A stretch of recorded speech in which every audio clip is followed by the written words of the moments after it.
Bharatiya Janata party के क्षेत्रीय अध्यक्ष डॉक्टर धर्मेंद्र सिंह जी, बोलो नहीं, कोई बोलेगा तो चलेगा बाहर। केंद्रीय वित्त राज्य मंत्री और महाराजगंज के लोकप्रिय सांसद श्री पंकज चौधरी जी, इसके लिए आप सबका हृदय से धन्यवाद देते हुए उपस्थित जनता जनार्दन का मैं हृदय से अभिनंदन भी करता हूं। भाइयों बहनों, आज 30 दिसंबर है और ईस्वी सन का 2021 वर्ष की कल अंतिम तारीख है।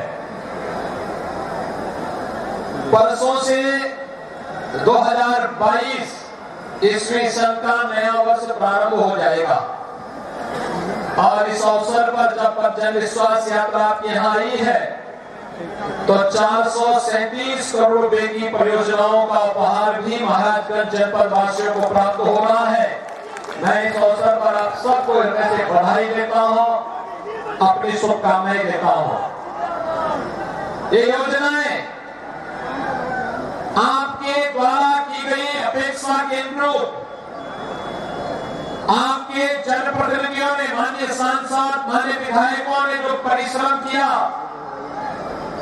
और स्थानीय प्रशासन ने उसको समयबद्ध ढंग से लागू किया, उसका परिणाम आपके सामने है और ये परियोजनाएं आपके लिए फलीभूत हो, महाराजगंज जनपद के नागरिकों के जीवन में इन योजनाओं के माध्यम से उनके जीवन में परिवर्तन का ये वाहक बन सके, इसके लिए भी मैं आप सबको हृदय से अपनी शुभकामनाएं देता हूं।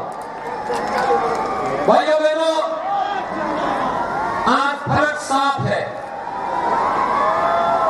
2014 के पहले देश के अंदर वातावरण क्या था और 2014 के बाद देश के अंदर वातावरण में कितना परिवर्तन हुआ है, यह आज किसी से छुपा हुआ नहीं है। 2014 के पहले देश के अंदर विश्वास था, देश में अराजकता थी, देश में लोगों के मन में सरकार के प्रति गुस्सा था, व्यापक भ्रष्टाचार था, आतंकवाद, उग्रवाद सिर चढ़ करके बोलना था, देश की आस्था के साथ खिलवाड़ हो रहा था। लेकिन हर व्यक्ति जानता है, लेकिन हमारी सरकार आई, 4.5 वर्ष में 43 लाख गरीबों को एक आवास उपलब्ध करवाने का कार्य किया गया। प्रदेश के अंदर 2 करोड़ 61 लाख गरीबों को शौचालय उपलब्ध करवाए गए, 1 करोड़ 43 लाख परिवारों के लिए बिजली के निःशुल्क कनेक्शन उपलब्ध करवाने के कार्य कराए गए, 6 करोड़ लोगों को निःशुल्क स्वास्थ्य बीमा का कवर दिया गया, वृद्धावस्था पेंशन, विधवा पेंशन, दिव्यांगजन पेंशन की राशि में कई गुना बढ़ोतरी की गई। और भाइयों बहनों, कोरोना कालखंड में आपने देखा होगा, फ्री में राशन, फ्री में वैक्सीन, फ्री में उपचार, फ्री में टेस्ट, यह भी प्रदेश के अंदर आपने देखा होगा। भाइयों बहनों, मैं पूछना चाहता हूं, सरकार तो वही है, चेहरे बदले।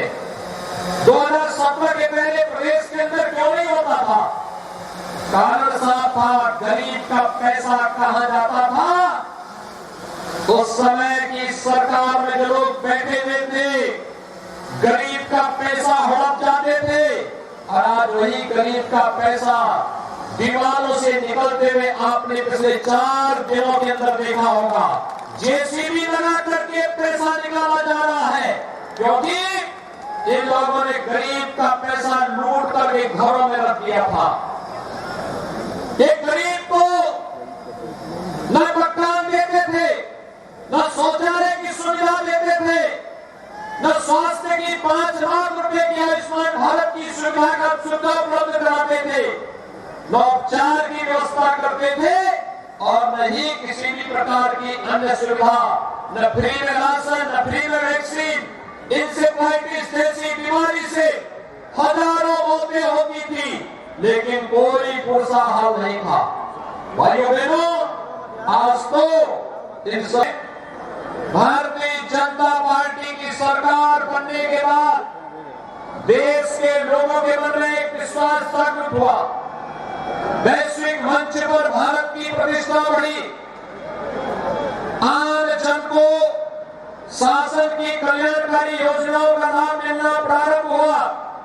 कहीं हाईवे, कहीं पर एयरपोर्ट, कहीं पर जलमार्ग से यातायात की सुविधा प्रदान करने की कार्रवाई, कहीं हाईवे, कहीं रेलवे, कहीं पर अन्य तमाम प्रकार की सुविधाएं प्रदान करने की कार्रवाई आगे बढ़ी और गरीब कल्याणकारी योजनाओं का लाभ लोगों को प्रदान होना शुरू हुआ। हर गरीब के घर में शौचालय बने, हर गरीब को सिर ढकने के लिए छत मिले, हर गरीब को राशन मिले, हर गरीब को 5 लाख रुपए का आयुष्मान भारत की सुविधा मिले, हर गरीब को शासन की सुविधाओं से आच्छादित करके उसके जीवन में परिवर्तन लाया जा सके। इसके जो कार्यक्रम प्रारंभ हुए देश के अंदर लागू तो हुए, लेकिन उत्तर प्रदेश में 2017 तक पिछली सरकार ने उन योजनाओं को लागू नहीं होने दिया। परिणाम साफ था, उत्तर प्रदेश की पिछली सरकारें उत्तर प्रदेश में दंगाइयों को प्रश्रय देती थी, उत्तर प्रदेश में अराजकता को बढ़ावा देती थी, उत्तर प्रदेश को परिवारवाद की जागीर मान करके उत्तर प्रदेश को अराजकता की आग में झोंकने का कार्य कर रही थी। नौजवान बेरोजगार था, किसान बदहाल था, महिलाएं असुरक्षित थी और प्रदेश के अंदर अराजकता का एक वातावरण था। प्रदेश के नागरिकों के सामने पहचान का एक संकट आया था। लेकिन भाइयों बहनों, प्रधानमंत्री मोदी जी के नेतृत्व में, उनके आह्वान पर प्रदेश की जनता जनार्दन ने भारतीय जनता पार्टी को अपना आशीर्वाद दिया। पिछले 5.25 वर्ष से प्रदेश में भारतीय जनता पार्टी की सरकार कार्य कर रही है और सरकार की कार्य पद्धति आपने देखा है। आज प्रदेश के अंदर पिछली सरकार में गरीब को आवास नहीं मिलते थे, जनार्दन को मिलता हुआ दिखाई दे रहा है। और आज मैं इसीलिए आपसे कहने के लिए आया हूं कि भाइयों बहनों, भारतीय जनता पार्टी ने जो कहा सो करके दिखाया है, जो कहा सो करके दिखाया है। चाहे वह गरीब कल्याणकारी योजनाओं का हो, हाईवे का हो, या फिर स्वास्थ्य की सुविधाओं का हो, या फिर गरीब को मिलने वाली अन्य योजना का लाभ का। भारतीय जनता पार्टी ने जो कहा, गरीब कल्याणकारी योजनाओं का हो या विकास की योजनाओं का, उनको पहुंचाने का कार्य तो किया ही किया, लेकिन साथ साथ भारतीय जनता पार्टी ने राष्ट्रीय सुरक्षा के मुद्दे पर जो कहा था कि कश्मीर से धारा 370 हटाएंगे, कश्मीर से धारा 370 हटा करके भारत के प्रत्येक नागरिक को कश्मीर में जाकर के अगर आप चाहेंगे तो वहां पर मकान खरीद सकते हैं। इससे पहले सुविधा नहीं थी। 2019 से पहले ये सुविधा कश्मीर का नागरिक भारत के अंदर कहीं भी जमीन और मकान खरीद सकता है। लेकिन भाइयों बहनों, अगर प्रेम सागर पटेल चाहते कि कश्मीर और श्रीनगर में मकान लेना है, नहीं खरीद सकते थे, लेकिन अब उनको स्वतंत्रता हो गई है, वे कश्मीर में मकान भी खरीद सकते हैं और चुनाव भी लड़ सकते हैं। भाइयों बहनों, देश के नागरिकों को सम्मान दिया किसने? भारतीय जनता पार्टी 1952 से कहती थी कि कश्मीर में धारा 370 आतंकवाद की जड़ है।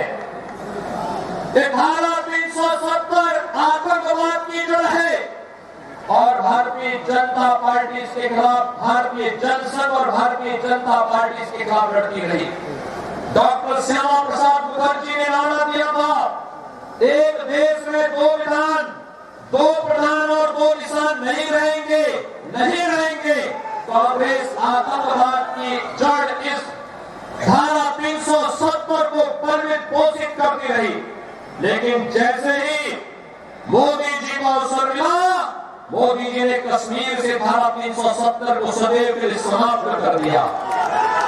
भाइयों बहनों, चुनाव जब आते थे और चुनाव में एक नारा गूंजता था, एक ही नारा गूंजता था कि रामलला हम आएंगे, मंदिर वही बनाएंगे। लेकिन मीडिया के लोग हम लोगों के चढ़ाते हुए कहते थे कि आप तो बोलते हैं लेकिन तिथि नहीं बनाएंगे। लेकिन भाइयों बहनों, हमने तिथि बताई नहीं। प्रधानमंत्री मोदी जी ने अयोध्या में भगवान राम के भव्य मंदिर निर्माण का शिलान्यास करके कार्य भी प्रारंभ कर दिया। अयोध्या में राम मंदिर का निर्माण होने से कितने लोग खुश हैं? कितने लोगों में खुशी है जो भगवान राम के भव्य मंदिर निर्माण से खुश हैं? आप लोग मानते हैं कार्य अच्छा हुआ है?